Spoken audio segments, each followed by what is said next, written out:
We're not yet at autonomy, obviously, and we're currently operating the level 2 plus level 3 kind of sphere, in which case we need to have maps that work for humans and for computers and help them sort of blur those two worlds together. What is the role of TomTom within that level 2 plus, that level 3 area, and how do you need to better work with OEMs to deliver that? It's basically everything from safety to comfortable driving conditions. So much of it can go into the map. So when your sensor systems, your perception systems identify something, even just basic stuff like lanes, and they have the map that has the lanes, the confidence of your sensor's perception goes significantly up. So you can go say, I can get 96% or 97% confident. You can be 3 nines confident if you have a map that's already been confirmed and quality controlled in the system. So we provide that, which is significant, as well as just being able to provide more behavior. So what's the bottleneck right now? Motorways are happening. That's the solved problem. We're going into the next level beyond motorways. Where the complexity gets is into junctions, particularly complex junctions. You as a driver know when you enter a complex junction your first time, it's a little bit of a white knuckle experience sometimes, and you're like, oh my gosh, what am I supposed to do? And even as humans trying to understand and predict everything and how to get through it. So we have to do better at building a map that can safely allow the vehicles to understand how to navigate through that. And that's what's happening now.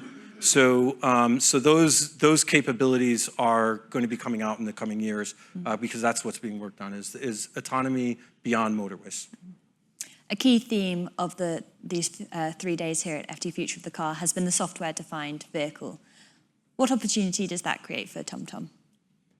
Yeah, so that's also the important thing. So same with the industry change that's happening within geospatial about moving to this base understanding of the world, digital twin of the world that everyone shares.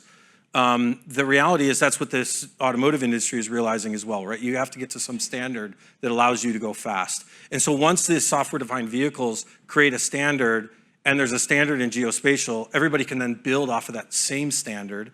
You can add your own additional data to the map. Many different vendors can add their own data to the map. They can advance it faster. The devices that are utilized are standardized. So we move from trying to develop things in years to developing things in months.